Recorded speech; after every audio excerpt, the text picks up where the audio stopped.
Hello and welcome to my channel. My name is Espen Fritjofsen and today we are taking a ferry.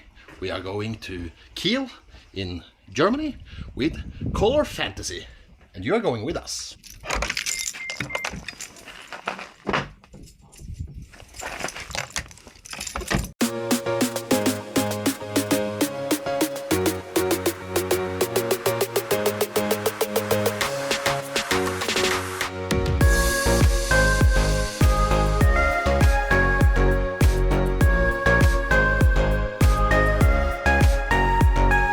Color Fantasy operates between Oslo and Kiel and is together with its sister ship Color Magic the world's largest cruise ship. Yeah, I know what you say, there are much bigger cruise ships than this, but she is actually the biggest cruise ship with a car deck. So that's her record. So, Color Fantasy was built in 2004 at Aker Yards, Turku, Finland. She is registered in Oslo and her home port is Oslo. She has a tonnage of 74,500 and she has a length of 224 meters. She has a service speed of 22 knots and a max capacity of 2,605 passengers. There are 966 cabins aboard and she can take 750 cars. And she has 15 decks.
Er det boardingkortet deres? Ja. Hei. Ja. Prøv igjen, Oliver. Til våre reisende, vi oppfordrer alle til å huske på sin bagasje. Ubevoktet bagasje vil være. This is a message to all passengers. Please do not leave luggage unattended. Any unattended luggage will be removed.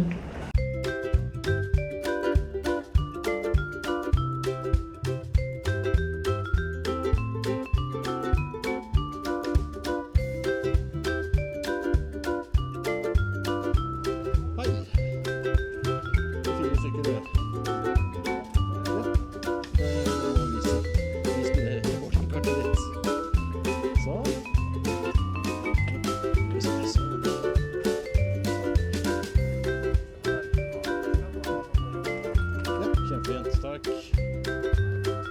Ja. Hvor er det? Sånn. Der. Hvor er det først? Takk for det. Vær så god.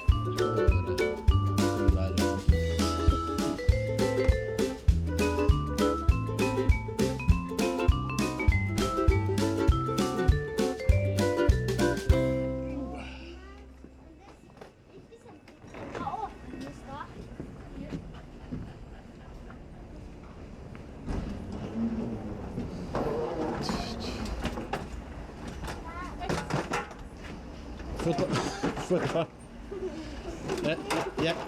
skal ta den. Kan jeg få lov å gå forbi, så skal jeg ordne det? Slipp fra meg, eller så blir vi stående her. Oi, sånn.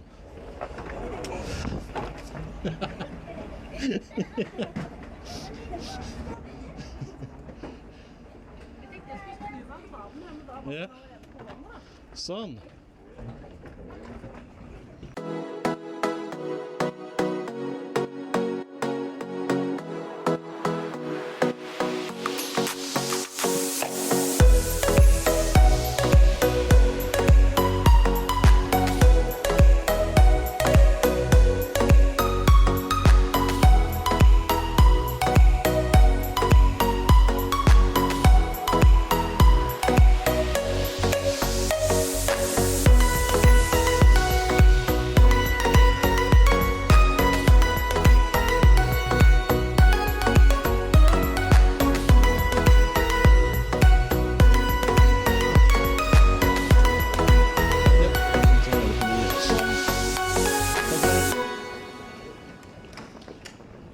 So we opted for a suite on this cruise, and that meant that we could go on board the ship a couple of hours before the other guests. And while we were waiting for our cabin to be ready, we could go to the lounge and get some complimentary soft drinks, cakes, small dishes, and beer, and of course champagne.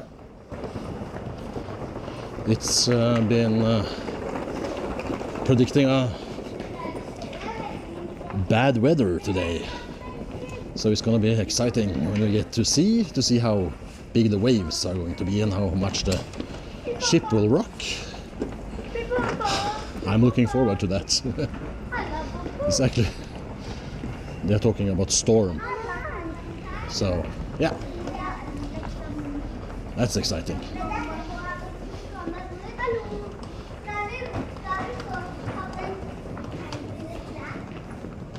Ja?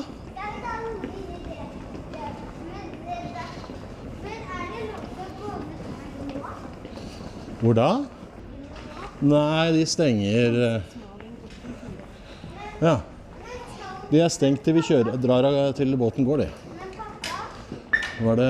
Skal vi se. Hei! Hvor var det? Der var det. Ja. Sånn.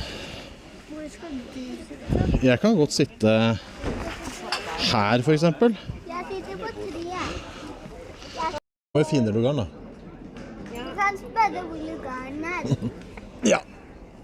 Det går nok bra. Sånn. Men skal vi ta heis? Jeg gidder ikke å gå helt opp. So let's go and find our cabin.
So, we are living on deck number 7. Sorry, deck number 11. So.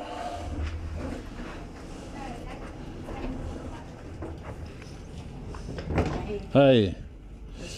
11306. Den Glassdøra der, ja. Takk.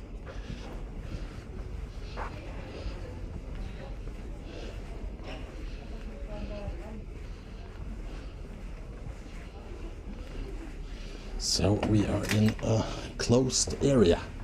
This is the VIP lounge. 11306.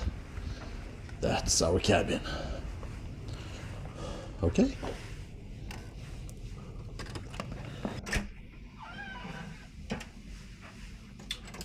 Wow, yeah.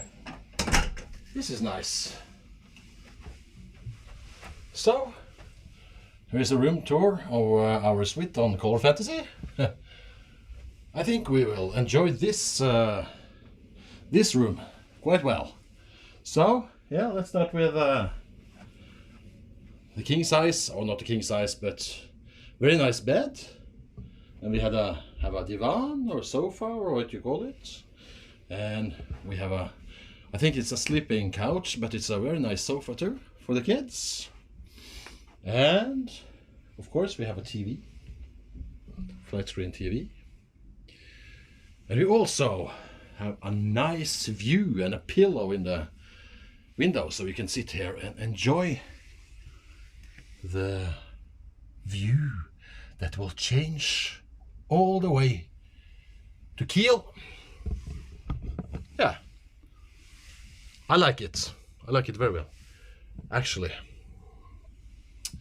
So, I like this bed, actually. It's a lot of pillows. So, and we also have a hidden treasure, a minibar, and it's complimentary. Let's see what we got here. We got some Aqua Nordic water, some chocolates, Coca-Cola, beer, Baileys, and champagne and some white wine. We also have red wine here and some cups. Yeah, you can't complain about this. Maybe we should have a look at the bathroom. It's a bit retro, this boat. It was built in 2004, and I don't think very much has changed, but it's well maintained, so I guess it's okay. And you can also close the living room area with this curtain if you want to do that. So, okay, let's take a quick look at the bathroom before the rest of the family arrives. Okay, so this looks a little bit like luxury, doesn't it? This is not a normal cabin on a on a boat. So you can see the toilet. We also have a mirror, of course, and a designated shower area. This is pretty big. Wow, and you can sit and take a shower if you're exhausted. Yeah, I think we are gonna have quite a good couple of days in this suite. Okay, so I guess it's time for the rest of the family to arrive. And after what I heard, the crew will make this sofa to a bed for us later this evening, or maybe we will do it ourselves, but yeah.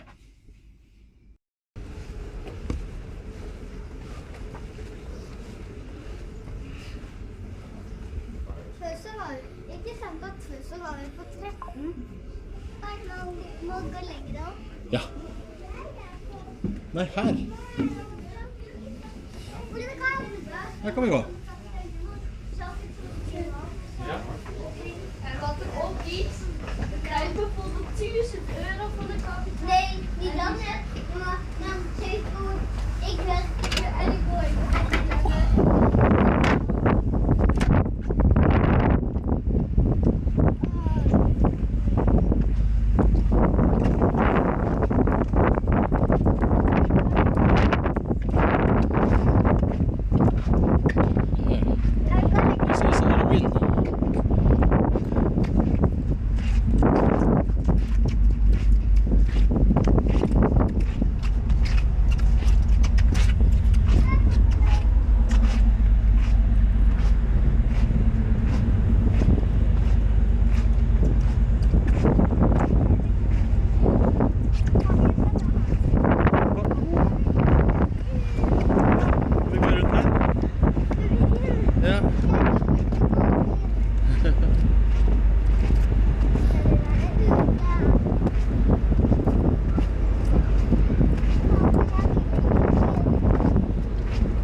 Der er mamma.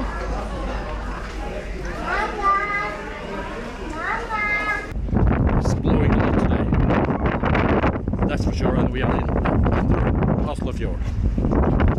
Let's see what happens when we get out in open sea.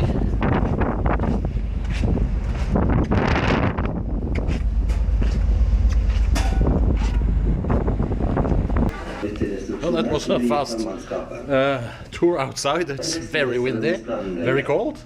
I think it's gonna be a bumpy ride. We'll see.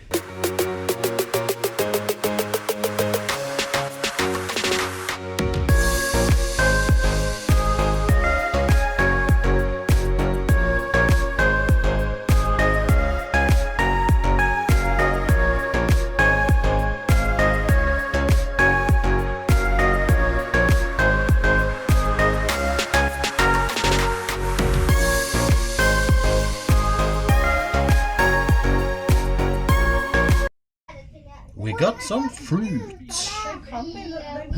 So I don't know if you see it, but you see the waves are pretty big over there. So the seas are pretty rough today and the outside areas are closed, but anyway, we are going on a puzzle run.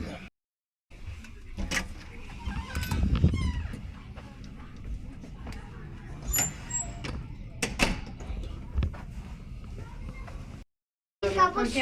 Konsentrere meg og prøve å følge med. Hvor begynner vi? På 7. 13. Vi begynner på 13. Det første er på 13. Dekk 13.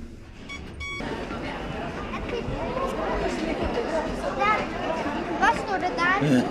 Hva står det der hvor det står 13? Hva står det der hvor det står 13? Men vi skulle begynne i resepsjonen. Er det noe nede? Er det her nede? Er det? Oi! Det går opp og ned.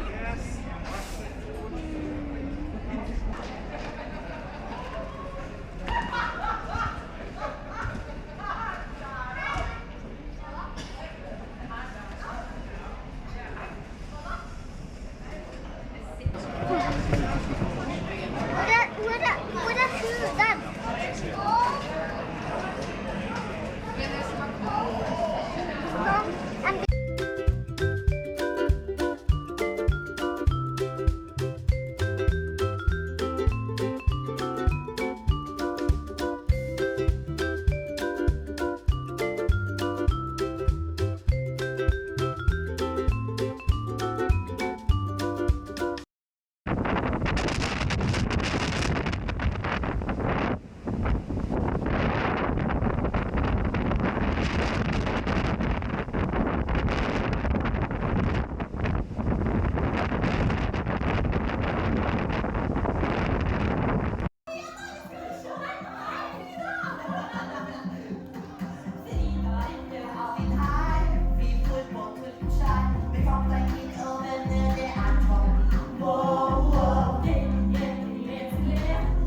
Good morning to you all. We had a pretty rough night with a lot of waves and a lot of wind and a rocky boat. I was the only one here that wasn't sick, so yeah, it was a bit rough, but it went quieter after 7 or 8 o'clock, and through the night it went down. So we survived. Now we are going to close in on Germany, Kiel, and we are going for breakfast. The breakfast buffet was served in the observation lounge on deck 14. Hei, god morgen. Takk. Så er det bare å finne seg en ledebord. Ja. Du går ned der. Ja.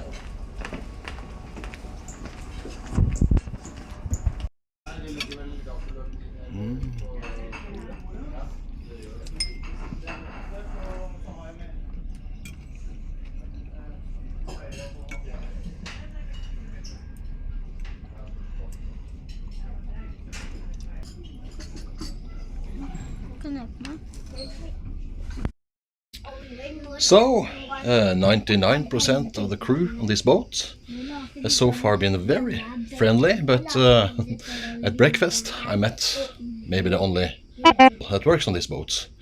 And my plan was to film the food, but he didn't like that at all. And on top of that, he didn't like kids, so he was arguing about our kids being in his way. So it got a little, it got a little ugly up there. So I didn't get to film the food, but I filmed my food, but not the food that was laying around to people to eat.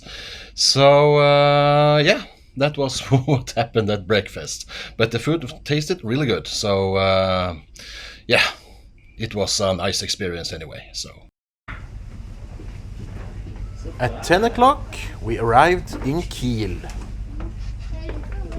And now might be a good time to remind you to smash that subscribe button and remember to like the video.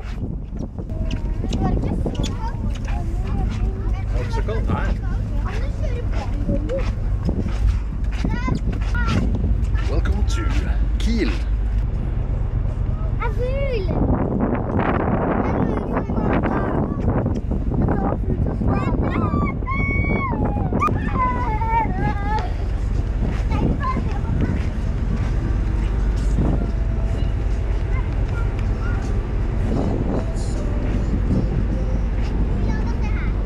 So it's a little bit more, not so much wind today.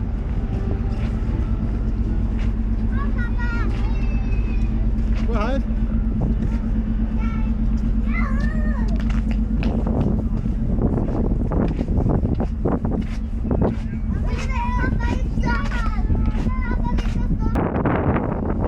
Coming.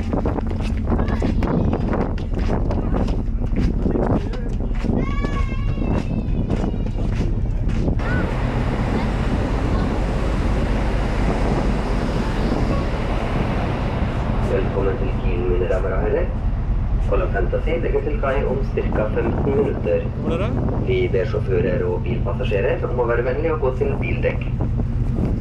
Alle våre gjester må vise nøkkelkort når de forlater skipet. Color Fantasy ligger ved Norway kai og har i dag avgang fra Kiel klokken 14. Vi ber våre turgjester om å være tilbake om bord senest klokken 13:45. Vi takker våre avstigende gjester for denne gang, og håper snart å kunne ønske dem velkommen ombord igjen.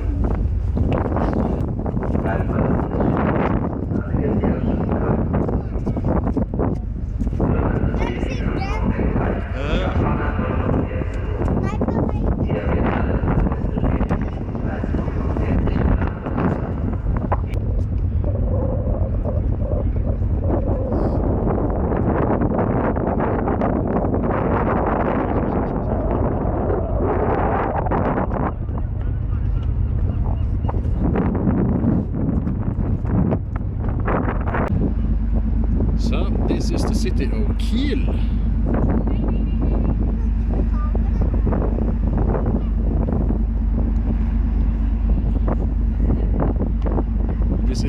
again, Monica. Ready for a trip to Göteborg. Gothenburg. I don't know what you call it in English. Hallo, venner! Hallo, alle fuglene!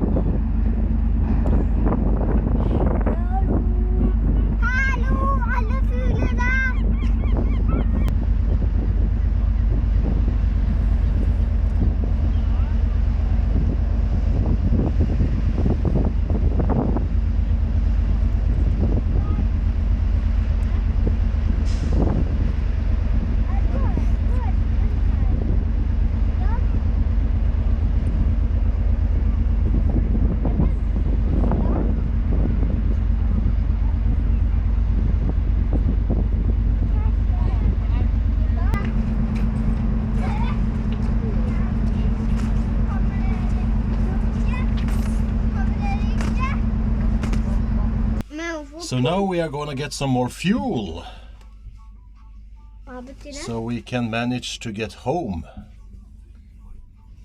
And of course, some more fuel for us, delivered on the door. Hallo, hund! Det er hunden.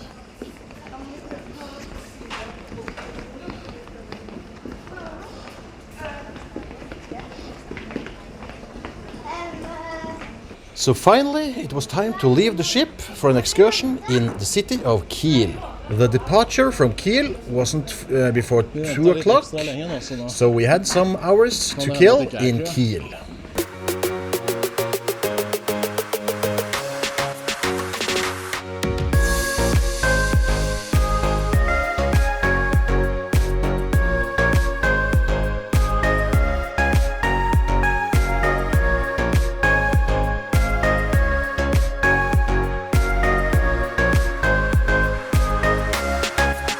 So it's time to shop some clothes for the kids on Primark.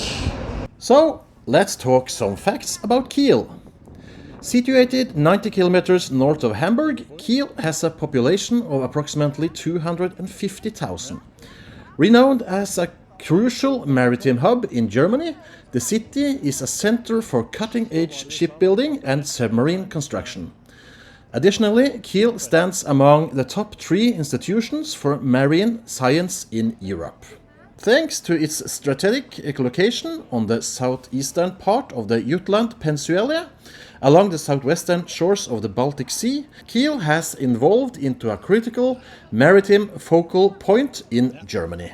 The city has gained international recognition for hosting various sailing events, with the annual Kiel Week standing out as the world's largest sailing extravaganza. This event, among others, solidifies Kiel's reputation as a hub for maritime activities and contributes to its significance on the global marine stage. So, as a day traveler or as a day visitor, Holstenstrasse is the main street and the main shopping street in Kiel. You can find a great selection of shops here, and they also have big shopping malls. Det er jo de der som står på Karl Johan, da.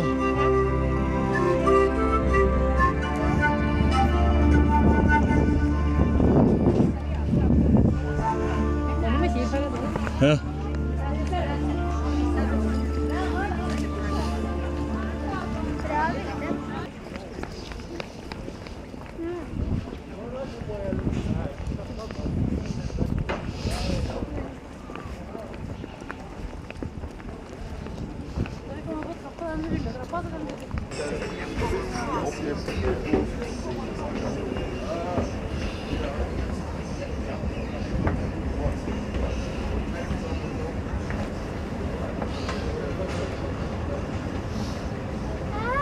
Det kiler! Det kiler han. Det kiler.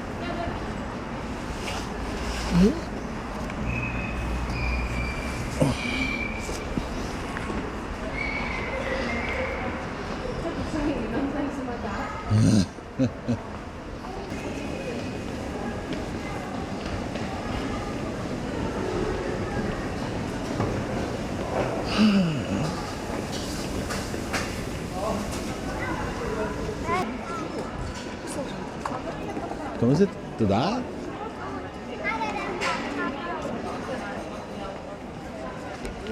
Det er vår pappa. Er det det? Ja. Det er vår pappa. Ok, Alvilde, skal du hjelpe til? Ja. Er det vår? Ja. Det var kjapt det. Sånn. Jeg visste. Hvem er det sin? Det er min og mammas. Og sånn. Kan du hente den andre? Får du tak i den?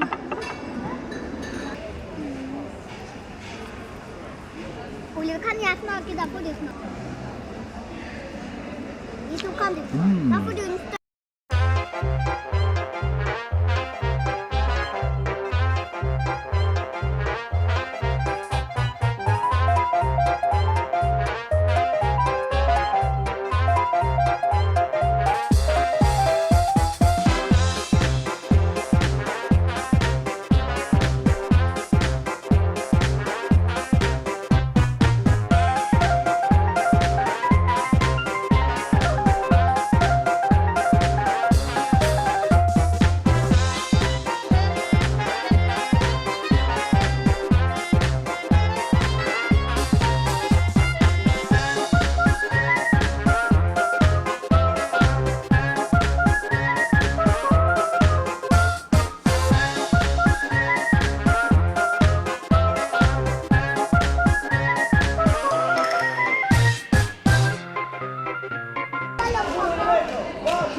Hei, Pablo. Happy New Year! Ja, hjerte eller hund eller kanin? Eller svart, Pablo? Svart, ok?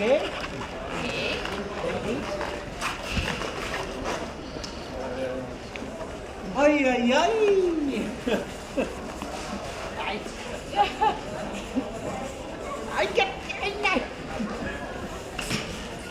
Så, tusen takk. So we had a nice trip in Kiel, and now we are ready for Aqualand. But you are not allowed there, so I'm sorry. We have to go alone.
So that's our trip on Color Line.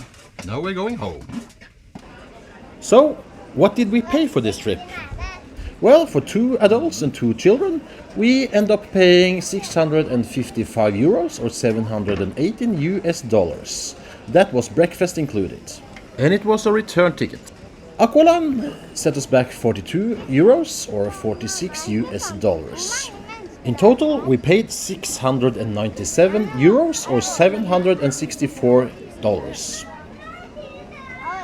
I hope you did enjoy this video and this time with us on Color Fantasy. And this would also be a perfect time for me to remind you to hit that subscribe button and like the video. And if you have any comments, please write them down in the comment section below this video. Thank you very much for your time. See you in the next one.